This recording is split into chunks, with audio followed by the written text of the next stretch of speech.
Саламатсыңарбы окуучулар, бүгүнкү секциябызга келген коноктор. Бүгүнкү экинчи секцияда өтүлө турган тарбия сатыбыздын темасы рекетчилик жаман адат. Сабагыбыздын максаты кылмыштуулук, адепсиздик боюнча окуучулар түшүнүк алышат. Адепсиздик, кылмыштуулук акыры жакшы жакка алып барбастыгы тууралуу билишет. Окуучулар бирин бири уга билишет, ар дайым адептүү болууга аракеттенишет. Бүгүн биздин коомдун алдында турган эң актуалдуу кыйынчылыктардын бири өспүрүмдөр арасындагы кылмыштуулук болуп жатат.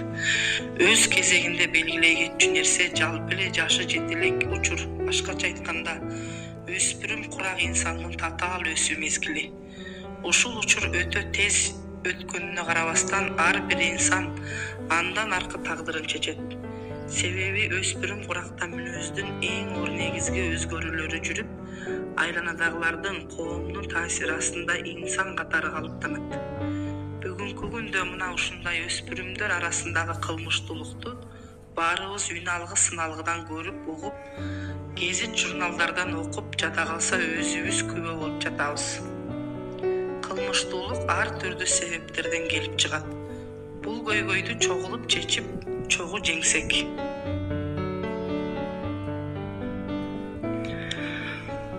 Алгач адепсиздик менен кылмыштуулукту бири-биринен айырмалап түшүнүп алсак, кластер түзөбүз. Адепсиздик деген эмне? Бул коомдогу адеп ахлак нормаларын бузуу. Кандай сапаттар кирет? Адепсиздик калпычылык, ушактоо, мазактоо, ыймансыздык, оройлук, ачкөздүк, көрө албастык. Кылмыштуулук деген эмне? Бирөөгө зыян келтирүү, коомго туура эмес мамиледе болуу. Кандай сапаттар кирет? Кылмыш, уурулук, рекетчилик, баңгилик, аракештик.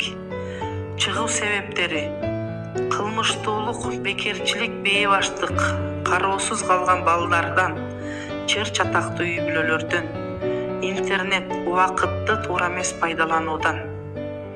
Рекетчилик англис тилинен которгондо зордук, зомбулук деп айтылат. Азыр биздин экинчи секциянын балдары ушул кылмыштуулукка арнап тартылган видео тасмасы бар экен. Ошого көңүлүбүздү бурабыз.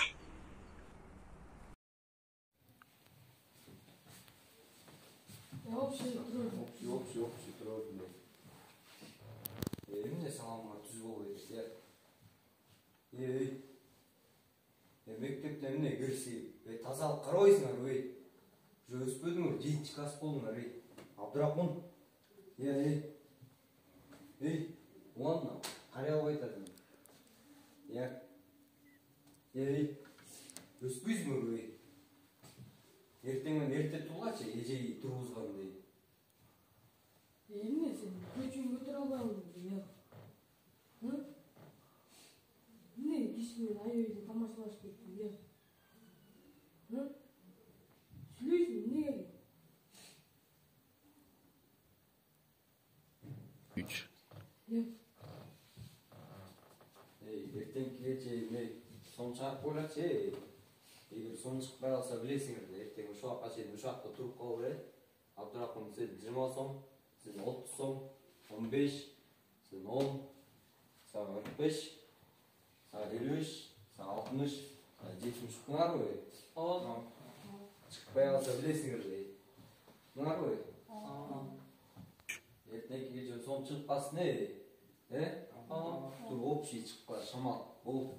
Шамал бер. Тык былай.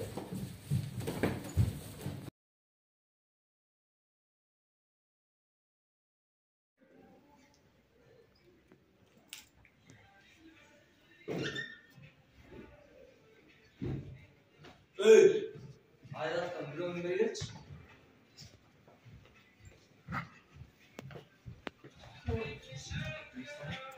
Что? Не вот.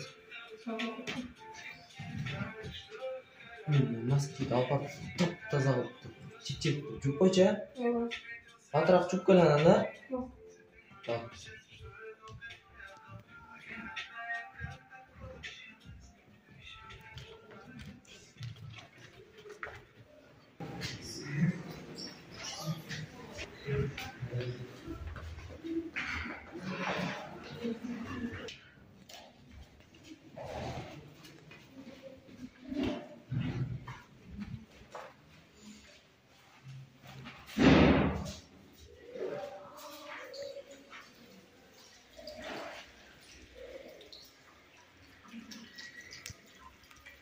Hey.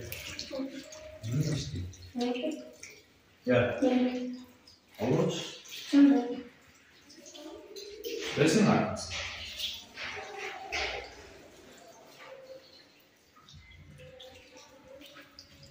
Şunu da ortak nasıl diyeceksin ya? Tamam. Ya buna başka bir şey olsa. Mümkün yok seni. Tamam. Ya. Tamam. Emir aldı. Ne boş böyle. Sağ ol Orhan. Hayat olsun.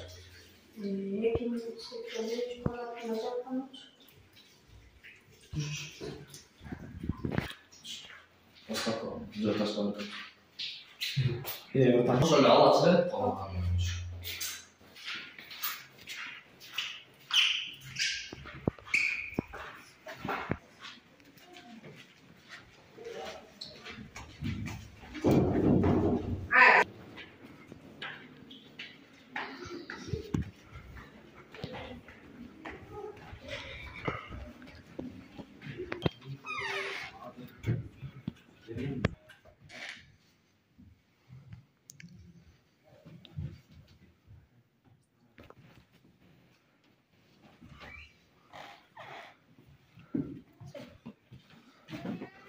Sağ ol. Yine nasıl gidiyor böyle? Geçten. Ya, Benim sağlıklarım var olacak. sağlıklar. Al. Biz telefon çıkmalı yapmayız mı? Yok. Enteresan sağlıklarım var Ne, olacak. bu onda ne sağlık? Çin boş gitti. Boş bile kaldı tüyü. Boş demesin, vakıttan oturgan zemden çakırgan oturuyorsun. Мына ошентип тегерек столубуздун биринчи бөлүгү аяктады. Мындан жыйынтык чыгарсак, кылмыштуулук чыр чатактуу үй бүлөдөн, максатсыз көчөдө чыгуудан, бекерчиликтен, кароосуз калган балдардан, социалдык абалы начар үй бүлөдөн, кол телефондон, DVD дисктерден келип чыгат. Баарыңыздардын көңүлүңүздөрдү макаллаптарга бурмакчымын. Окуучулар кыска нуска кылып өз ойлоруңарды айтып чечмелеп кетесиңер. Жакшы болгон баланын атасы жаман болсо да, төрдө отуруп сый табар. Жаман болгон баланын атасы жакшы болсо да, төө үстүндө ит кабар. Өчөрүбүз да тарбиядан. Балдарга мээримибиз, бактылуу келечегибиз. Майда кылмышты жазаласаң, чоң кылмыштын алдын аласың. Кыргыз эли илгертен эле балдарды тарбиялоодо учкул сөздөрдү, макалла каптарды, кылымдарды карыткан акылдарды айтып келишкен. Мына ошолорду силерден уксак. Жакшы киши ачык сүйлөйт, сөз тамырын казып сүйлөйт. Жаман киши сасык сүйлөйт, өзгөлөрдү басып сүйлөйт. Амалкой былык сүйлөйт, адептүү сылык сүйлөйт. Улама менен бир жүрсөң, сөз кадырын билесиң. Жакшы менен бир жүрсөң, эл кадырын билесиң.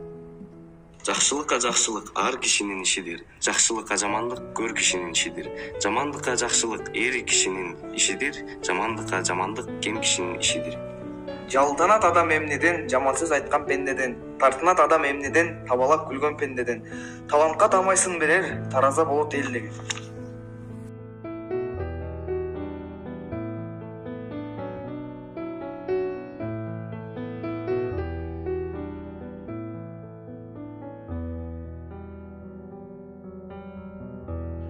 Окуучулар, бүгүнкү тарбия сатыбызды жыйынтыктап жатып, улуу адамыбыз Исхак Разаков айткандай, сен таза болсоң, мен таза болсом, коом да таза болот деген сөздү өзүбүзгө ураан кылып чакырып, бир жакадан баш, бир жеңден кол